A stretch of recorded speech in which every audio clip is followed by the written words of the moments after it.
ang mga kwento ng pag-ibig, kwento ng buhay at kwento ng pag-asa dito sa Barangay Love Stories. Love Stories.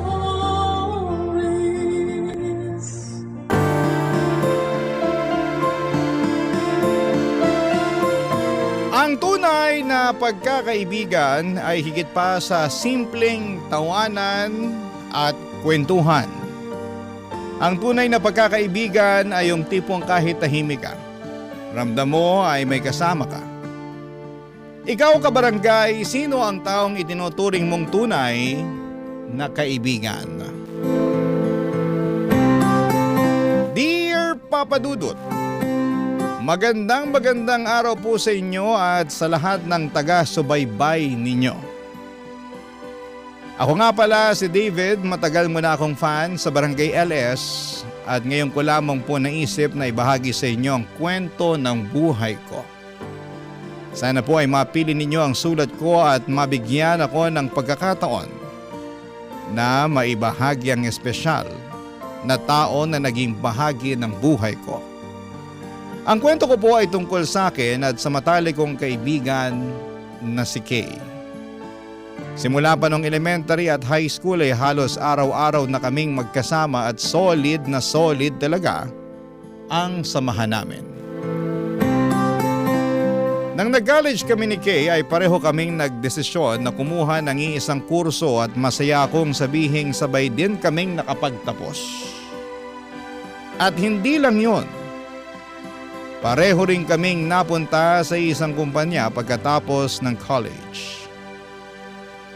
Para sa akin, si Kay ay higit pa sa kaibigan at parang pamilya na rin.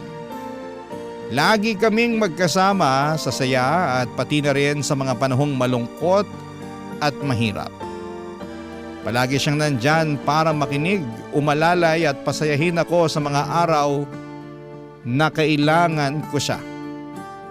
Isa sa mga hindi ko malilimutang pangyayari ay noong isang araw habang papunta ako sa trabaho ay nasagasaan ako ng motor at na ospital. Akala ko talaga noon ay katapusan ko na. Pero ang kinagulat ko ay bakit si Kay ang unang nakaalam ng nangyari sa akin. Samantalang wala pa akong tinatawagan ni isa para sabihin ang nangyari sa akin, Papa Dudut.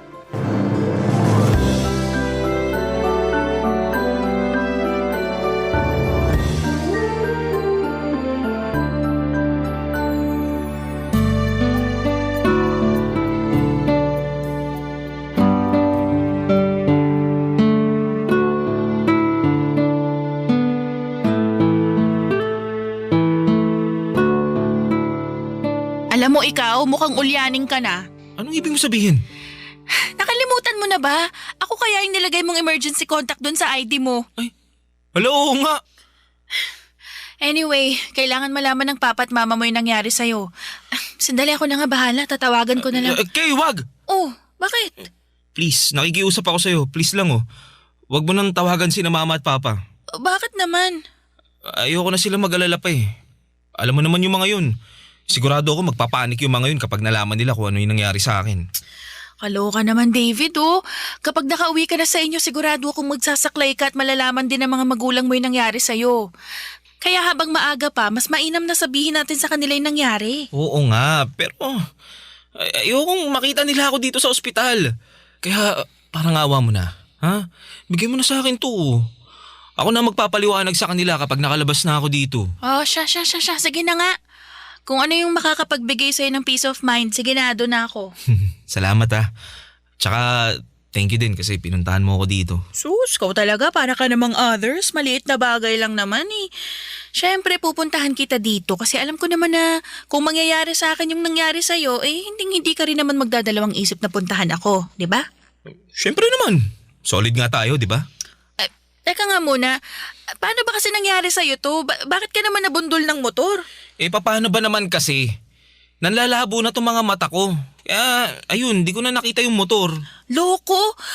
Ito na nga ba yung sinasabi ko, David eh. Ang tigas din kasi ng ulo mo. Diba, sinabihan na kita nung nakaraang buwan na kailangan mo nang kumuha ng salamin. Ayan tuloy na pala mo. Pero ayoko talaga magsalamin eh. Sigurado magbumukha akong lolo nun. So ano gusto mong gawin? Pabayaan natin yung astigmatism mo hanggang sa mabundol ka na naman ng motor. Alam mo, ikaw ang sungit mo. Siyempre, concern lang ako sa'yo.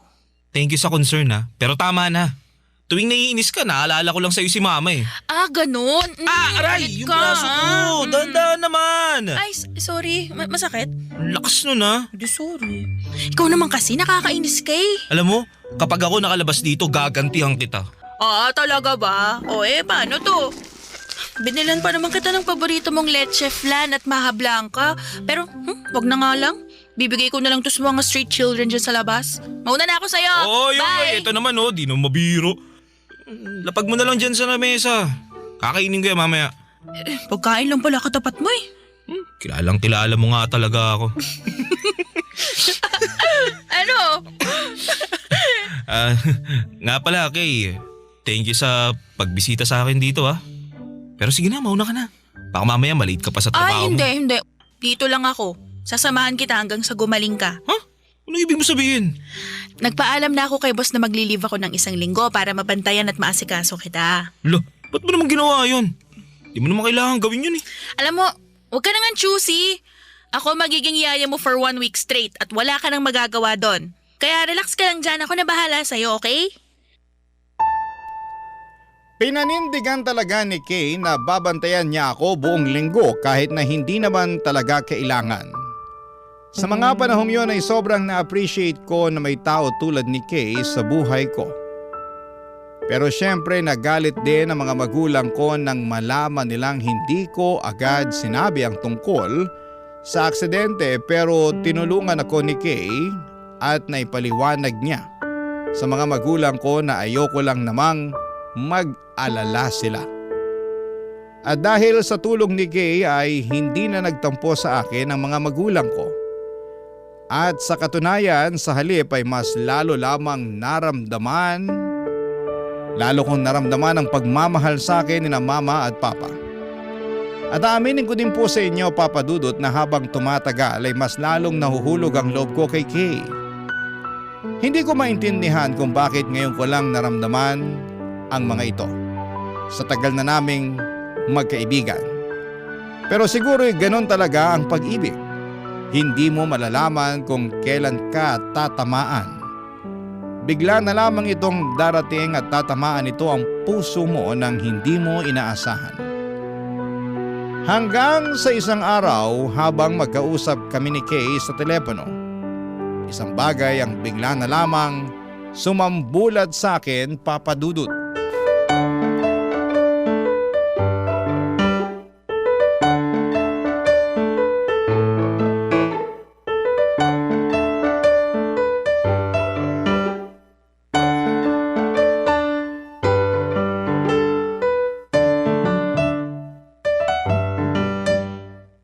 Siya nga pala, David, may papakilala ko sa'yo, Alex, babe! Halika dito, papakilala kita kay David.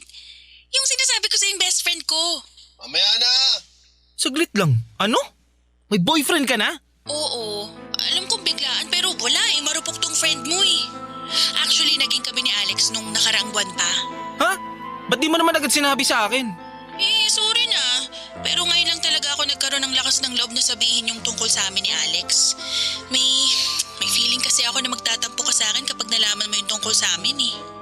Paano mo naman nasabi yun? Kasi matagal na tayo mag-best friend at baka magtampo ka kasi mahahati na yung oras ko sa'yo tsaka kay Alex. Ano ka ba naman? Oy Brad! Nabalitaan ko yung nangyari sa'yo.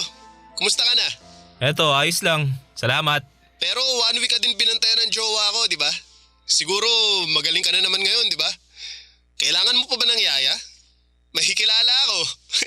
Nga pala, lubos-lubusin mo na tong video call niya sa'yo kasi sosolohin ko na siya mamaya. Alam mo ikaw, nagpapakyut ka na naman sa akin eh. Pero cute naman talaga ako, di ba? Ay naku, ewan ko sa'yo. I love you. Love you too, doon ka na nga muna. Sige. Paano yan, Brad? Sa susunod, tumingin ka sa kaliwa at sa kanan bago ka tumawid ng kalsada, ha? Ang cute niya, no? Andiyan pa ba si Alex? Wala, ayun. Kapapasok lang ng CR. Bakit? May itatanong ako sa'yo eh. Pero wag ka sana magalit ha. Sige, ano ba yun? Sigurado ka na ba talaga dyan sa boyfriend mo? Ala naman siya, bakit mo naman natanong Ewan ko, pero Pero ano? ewan, nayayabangan ako dyan sa jowa mo eh. Alam mo ikaw, hindi ka pa rin talaga nagbabago, no? Noon pa man sobrang judgmental mo na. Seryoso ako. Masama yung kutob ko dyan sa boyfriend mo na yan. Alam ko na kung bakit ka nayayabangan kay Alex. Dahil siguro dun sa sinabi niya na cute siya, no? Yung ba yun? Siguro. Basta, hindi ko mapaliwanag eh. Hindi mo maipaliwanag kasi wala naman talagang basihan yung mga pinagsasasabi mo. Puro ka duda at hinala. Alam mo, kapag nakita na kayo ni Alex sa personal, sigurado ako magbabago din yung tingin mo sa kanya. Uy babe, di ka pa ba tapos dyan? Halika na nga dito. Tapusin mo na nga yan. Kanina ka pa dyan eh. Uy, so paano? Alis na muna ako ha. Tawagan na lang kita soon. Ha? Sige. Basta kung kailangan mo ng karamay o makakausap ha, nandito lang ako palagi para sa'yo. Ay sus, napakadrama mo talaga, no? Pero thank you. Best friend talaga kita, no? O sige na, papatayin ko na tong tawag. Ingat ka dyan. Sige, ikaw din. Ingat ka. Bye! Babe, di ka pa ba tapos dyan? Lakas ng hangin mo. Kala mo naman kagwapuhan ka. Di ko maintindihan kung ano nakita sa'yo ni Kay at nagustuhan ka niya eh. Makakain na nga lang. Bad trip. Aaminin ko po sa inyo na sobrang inis na inis ako kay Alex noong araw na yon. Ramdam ko yung yabang niya sa video call, yung tipong parang nangaasar. At nararamdaman ko rin na parang ayaw niya sa akin. O baka nga tama si Kay na baka hinuhusgahan ko lamang si Alex nang wala sa lugar. Pero sa kabila ng lahat ng yon ay isang bagay ang malinaw sa akin. Mahal na mahal ko na si Kay at gusto ko na sanang iparamdam sa kanya yung totoong nararamdaman ko. Kaso torpe ako, Papa Dudut. At bago ko pa man masabi ang tunay ko na nararamdaman ay naunahan ako ng asungot na si Alex. Kaya ng mga panahong yon ay sinabi ko na lamang sa sarili ko na magpaparaya muna ako kahit na hindi ko gusto at kahit na masakit. Pero ginawa ko yon dahil mahal na mahal ko si Kay. At kahit papaano ay gusto ko pa rin naman siyang maging masaya.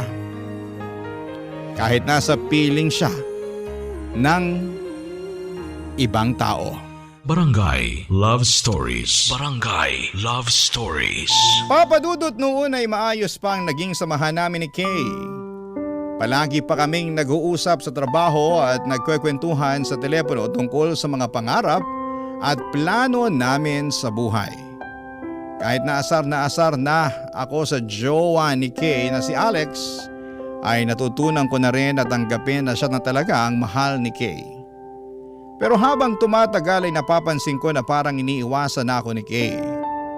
Aminin ko na nasaktan talaga ako kasi hindi ko naman alam kung ano yung ginawa ko para layuan ako ni Kay nang ganon na lamang. Masakit ang ma-friend zone pero mas masakit pa yung pakiramdam na yung taong minsang pinakamalapit sa iyo ay unti-unti nang nawawala sa buhay mo. Doon ko na naisip na kailangan kong gawin ang lahat para maibalik at masalba ang pagkakaibigan namin ni Kay, Papa Dudut, bago siya tuluyang mawala sa akin.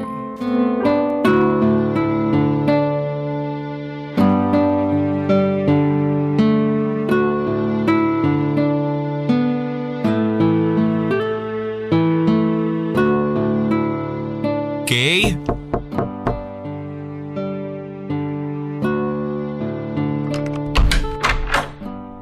David, anong ginagawa mo dito?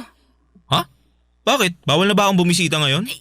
Hindi naman sa ganun, pero please lang, nakikiusap ako sa'yo. Umalis ka na muna. Huwag ngayon, parang awa mo na. Sandali nga lang. Bakit ba nagkakaganyan ka ha? May problema ba? Pwede ba? Sumunod ka na lang. Papunta na dito si Alex. Uy, ano naman ngayon? Kilala niya naman ako ha. David, tatapatin na kita. Ayaw ka ng jowa ko. Yun na nga ba sinasabi ko eh. Siya ba ang dahilan kung bakit mo ako iniiwasan? Oo. Pero bakit? Kasi pinagseselosan ka ni Alex. Pero Kay, alam mo naman sa sarili mo na wala tayong ginagawang masama. Hahayaan mo na lang ba na basta-basta na lang masisira yung pagkakaibigan natin dahil lang sa lalaking yon? Kung tutusin naman, walang basehan yung pagsiselos niya sa akin eh. David, please lang. Ayoko ng gulo kaya umalis ka na lang. Hindi. Dito lang ako. Aantayin ko yung Alex na yan at ako mismo magpapaliwanag sa kanya na wala siyang dahilan para magselos. David, hindi mo alam kung paano magalit si Alex. Kaya kung ayaw mong mapilayan, nagmamakaawa ako na umalis ka na lang bago ka pa niya makita. Alam mo kung anong hindi ko maintindihan? Kung bakit ka nagpapadala dyan sa jowa mo eh. Mas may pinagsamahan tayo, Kay. Kung tutusin, hindi pa nga nag-iisang taon simula nung nakilala mo yung Alex na yan eh. Pero masisisi mo ba ako? Mahal ko si Alex eh. At isa pa, ikaw ang best friend ko, David. Dapat ikaw tong mas nakakaintindi sa akin. Uy, ano yung gusto mong maintindihan ko? Kung bakit mo ako nilalayuan para dyan sa Alex na yan? Kayo naman eh. Hindi kita nilalayuan, David. Talaga ba? Ilang linggo mo na nga ako iniiwasan tsaka hindi kinakausap eh. Kailangan ko lang talaga ng mas marami pang time para maipaliwanag kay Alex na wala siyang dapat ikaselos sa'yo. At kapag nangyari yun, pinapangako ko sa'yo na babalik na yung dating sigla ng friendship natin. Kaya nga ako na yung kakausap dyan sa jowa mo. Para hindi ka na mahirapan. O, tingin mo magiging okay lahat kapag ginawa mo yan, ganon? David naman, ilang beses ka na namin pinag-awayan. Nagdududa siya na may namamagitan sa atin. Pambihira. Ibang klase din naman talaga yan eh, no? David, alam mo, mahal kita bilang kaibigan, alam mo yan. Pero mahal ko rin si Alex. Kaya parang awa mo na, wag mo na akong pahirapan. Umalis ka na lang muna, okay? Promise, tatawagan kita mamaya. Yun na nga yun eh. Naiinis ako kasi hindi ka naman talaga dapat nahihirapan. Ano ba nakita mo dyan sa Alex na yan at patay na patay ka sa kanya? Diyos ko, dyan na si Alex. Kotse niya yun eh. David, please lang, magtago ka na, umalis ka na nga. Sige na nga. Pero tatawagan kita mamaya. Oo na, alis! Sa totoo lang ay sobrang nainsulto talaga ako noong araw na yon. Ang haba na ng pinagsamahan namin. Ang dami naming napagdaanan tapos ay nagawa niya akong ipagtabuyan dahil lang ayaw ako ng boyfriend niya. Para sa akin ay sobrang unfair noon. Nagbigay na ako ng espasyo, nagparaya na ako pero bakit ako pa rin yung nasasaktan ng ganito? And deep inside, alam ko rin na labag sa loob ni Kay ang ipagtabuyan ako. At nagagawa niya lamang yon kasi mahal niya si Alex. Kasi kung gusto niya talaga akong mawala sa buhay niya ay matagal na niya akong blinak pero yon ang isang bagay na hindi niya nagawa. At ayun na nga papadudot, umabot kami sa puntong kahit ayaw ni Alex. Nagkaka-text pa rin kami ni Kay. Nagchat-chat at nauuwi pa sa palihim na pagkikita. Nagtiis ako kasi ayokong tuluyang mawala si Kay sa buhay ko. Mas pinili kong kumapit sa kung ano pang natitira sa amin. Kahit ako na lang yung nasasaktan sa bandang huli, papadudot.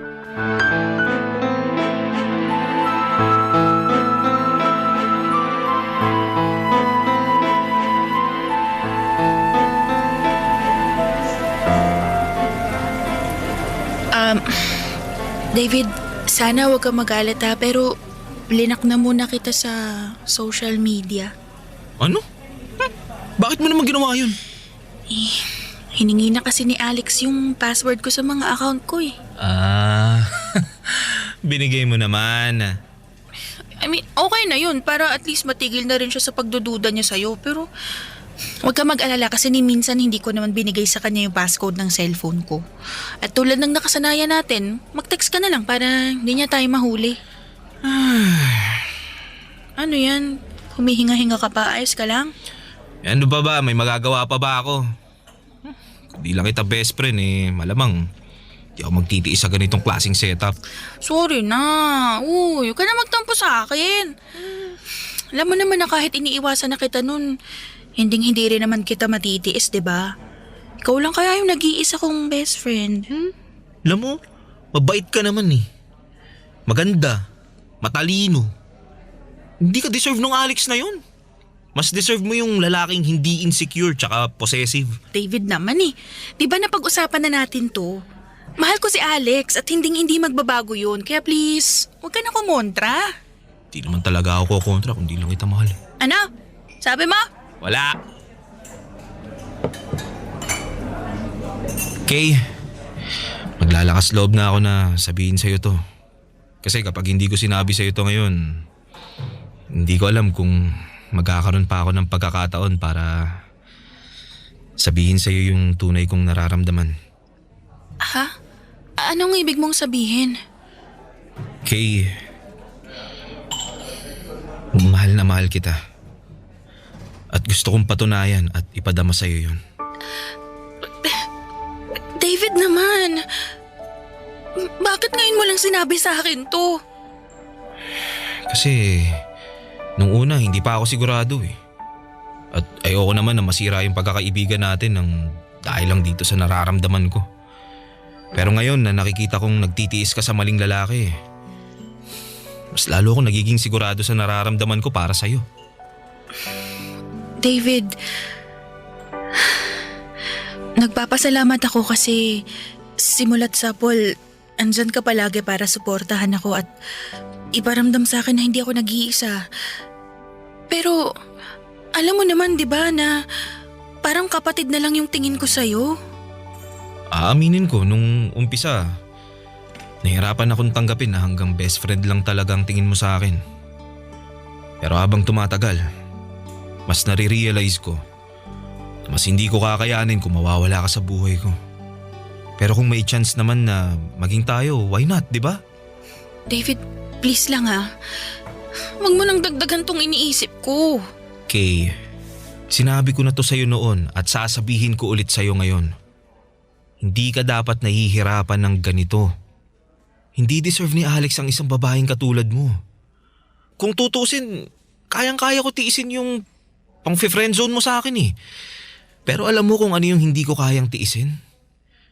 Yung nakikita kong nahihirapan ka sa piling ni Alex. Aminin ko po, yung pag-amin ko ng nararamdaman ko kay Kay ang pinaka nakakatakot na ginawa ko. Para akong kinakain ng sarili kong kaba, papadudot. Pero noong araw na yon ay hindi ko na talaga napigilan ang sarili ko. Ang tagal ko na kasing bitbit yung nararamdaman ko at naisip ko na kung hindi ko pa sasabihin, baka hindi na ako magkaroon ng lakas ng loob para sabihin ang tunay ko na nararamdaman. Gusto ko lang maging totoo kahit na isang beses lang. Pero pagkatapos kong umamin ay bigla na lang nagiba ang lahat. Umiwas na talaga si Kay at hindi na nagre-reply. At parang nawala na yung closeness namin ng tuluyan. Nalito ako at nasaktan at hindi ko na maintindihan kung saan ako nagkamali. Umabot pa ako sa punto na naisip ko na sana ay hindi ko na lamang sinabi ang tunay kong nararamdaman. Sana nakontento na lamang ako sa palihim na pagkikita namin. Kasi kahit masakit at least noon ay hindi pa ako ganito kalayo sa kanya. Papadudot ngayon parang ako na lang yung naiwan, nag-iisa, bit-bit ang damdaming hindi ko na alam kung paano ko haharapin o saan ko ilalagay. Papadudot. Barangay Love Stories. Barangay Love Stories. Pagkalipas ng ilang linggo ay bigla namang umikot ang mundo ko. Parang nangaasar talaga ang tadhana kasi isang araw ay nag-text si Kay at tumawag pa. Doon niya inamin sa akin na higit pa sa best friend ang turing niya sa akin at mahal niya rin daw ako. Grabe. Sobrang saya ko nang narinig ko yon. Para akong lumulutang at parang ako na yata yung pinakamaswerteng lalaki sa buong mundo. Pero kasabay ng tuwa ay may kirot din. Sinabi ni Kay na kailangan niya pa ng kaunting oras at panahon para makipaghiwalay kay Alex. At kahit masakit pakinggan ay nirespeto ko yon. Ang importante sa akin ng oras na yon ay umamin na siya sa nararamdaman niya. At least ngayon ay may pag-asa na at may direksyon na yung matagal ko nang pinipigilang damdamin. Kaya kahit mahirap, kahit ako yung naipit ay tinanggap ko. Ang sabi ko sa sarili ko na hihintayin ko siya. At pag dumating yung araw na tuluyan na niyang hiniwalayan si Alex, ay ako mismo ang sasalo kay Kay, Papa Dudut.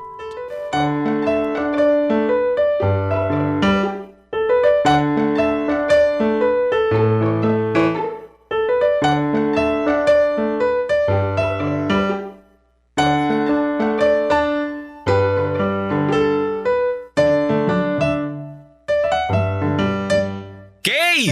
Dito! David, kanina ka pa ba nag-aantay? Nako, hindi naman no. Kakarating ko nga lang dito sa park eh. Kung ganun, bakit ka pinagpapawisan? Wala to. Alam mo naman, pawisin ako, di ba?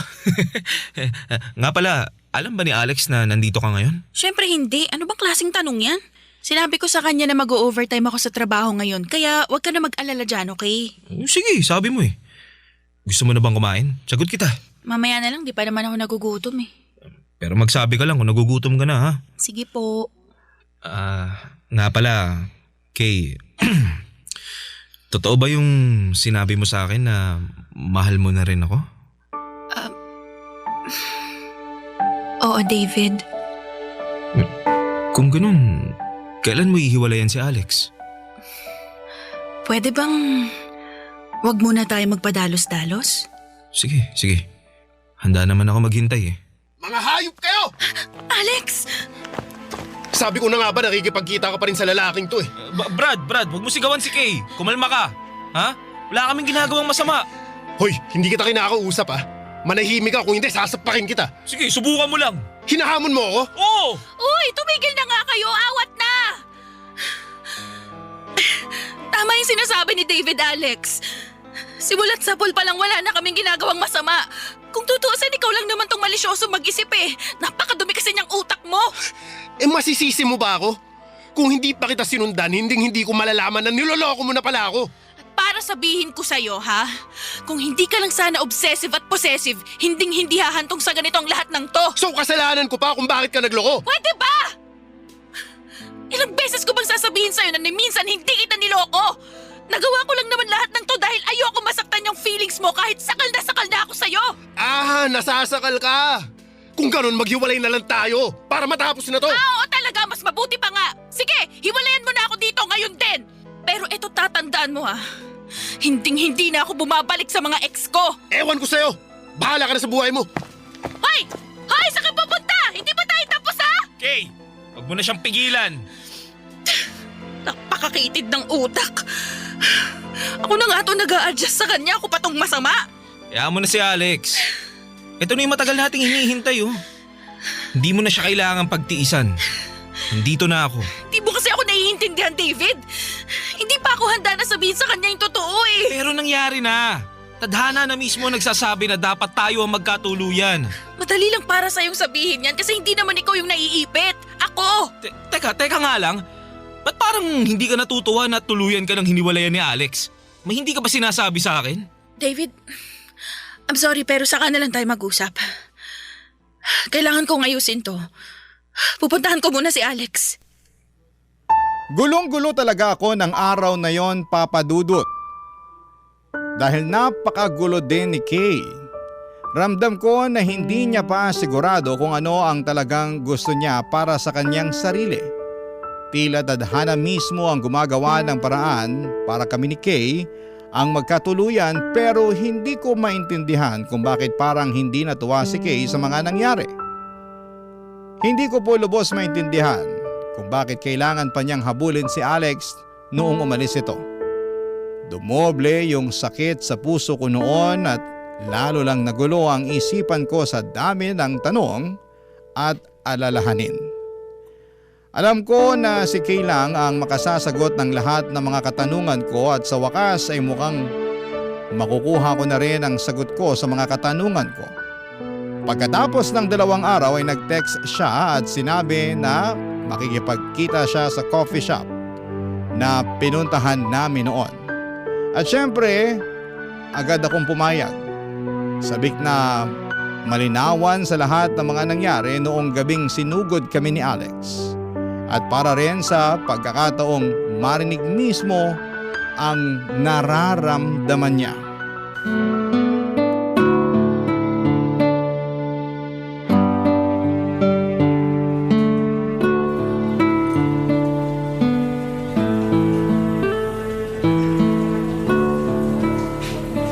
David, ano kasi, kami na ulit ni Alex. Ha? Pero akala ko ba? Didiretsuhin na kita. Mahal ko pa rin si Alex. At ginagawa ko ng lahat para maayos yung relasyon namin. Ano? Pero akala ko ba ako yung mahal mo? Yun nga rin ang akala ko pero nagkamali ako. Napagtanto ko na gulong-gulo lang talaga ako sa nangyari sa amin ni Alex noong mga panahong yun. Kaya nasabi ko sa'yo na mahal na rin kita. Don't get me wrong, David. Minahal naman talaga kita pero bilang isang kapatid lang. Kay hindi. Huwag mo naman ako sukuan. Maayos pa natin to. Please, okay? At para sa ikatatahimik ng relasyon namin at sa ikatatahimik ng lahat, kailangan na rin kitang pakawalan, David. Sandali lang, ano? Bakit? Sabihin mo nga sa akin, gusto mo ba yung nangyayari sa atin ngayon na palagi lang tayong nagtatago? Gusto mo ba yung tipong wala tayong kalayaan tuwing nagkikita tayo? Kung ganun, yang si Alex ang pagsabihan mo, wag ako. Sana wag mo namang masamain tong sasabihin ko sa'yo pero mahal ko talaga si Alex at handa akong gawin ng lahat para sa kanya. Sigurado ka na ba dyan? I'm sorry pero oo David, sigurado na ako. Kung yan ang magpapasaya sa'yo, sige. Magpaparaya ako. Tatanggapin ko ng buong puso yung desisyon mo. Pero may isa lang akong ipapakiusap sa'yo. Ano yun? Sana alagaan mo ang sarili mo. At sana magtira ka ng konting pagmamahal para sa sarili mo. Nire-respeto ko na ang desisyon mo at ang relasyon nyo. Masakit man pero kailangan. Salamat, David. Huwag ka mag-alala. Kahit kailangan na kitang layuan, hindi kita makakalimutan. Sa dinami-dami ba naman ng mga pinagdaanan natin di ba? Mabuti naman kung ganun. Sayang lang talaga, no? Kung nilakasan ko lang sana yung loob ko noon baka naging tayo pa. Siguro kung noon pa lang, sinabi ko na sa'yo yung totoong nararamdaman ko. Siguro, nabigyan mo na ako ng chance. David. Ito naman, biro lang. Huwag ka mag-alala. Didistansya na ako. Pero kung kailangan mo na makakausap, lagi mong tatandaan na nandito lang ako bilang best friend mo. Salamat. Napagtanto ko na mahirap ma-friendzone. Pero mas mahirap at masakit pala yung mawalan ng best friend. Yung kaibigan na palaging nandyan sa saya at lungkot. Yung taong alam ang lahat ng kwento mo. Yung taong nakakaintindi na kaagad sa'yo kahit wala ka pang sinasabi. At para sa akin, ikaw yung kaibigan na yun. Pero para sa ikatatahimik nating lahat, lalayo na muna ako. Pagkatapos ng araw na yon ay tuluyan na akong dumistansya kay Kay para hindi na makagulo sa relasyon niya kay Alex. Nakikita ko pa rin si Kay sa workplace namin at nagkakakumustahan pa rin naman kami. Pero hindi na kasing sigla ng dati ang friendship namin. Wala namang kaming sama ng loob sa isa't isa. Pero nakatutok na kasi siya sa love life niya habang ako naman ay nakatutok sa trabaho ko. At okay lamang yon kasi iba-iba naman tayo ng priorities sa buhay. Siguro sa iba ay hindi maganda ang ending namin ni Kay at ganoon din ang iniisip ko noon. Pero habang tumatagal po Papa Dudut ay narealize ko na ang pagiging single pala ay may sarili ding kapayapaan. Mas nagagawa mo yung mga bagay na gusto mo nang hindi iniisip ang ibang tao. At mas may space ka rin para mag-isip kung ano talaga ang makabubuti sa buhay mo. Sa totoo lang, Isa ito sa mga bagay na madalas ay nakakaligtaan o taken for granted ng nakakarami. Dito ko na po muna tatapusin ang kwento ko. Alam ko na maraming nangyari at masakit sa simula. Pero sa ngayon ay natutunan ko na ring tanggapin ang lahat. At sakali mang may mangyari sa hinaharap, makakaasa po kayo na susulat po ako sa inyo, Papa Dudut. Sa ngayon ay natutunan ko ng pahalagahan ang bawat araw, bawat karanasan, at bawat tao na naging bahagi ng buhay ko, at tulad ng sinabi ko, masaya na rin ako sa katahimikan na meron ako sa ngayon. Ang inyong forever kapuso at kabarangay, David. Kwentuhan naman tayo dito sa comment section.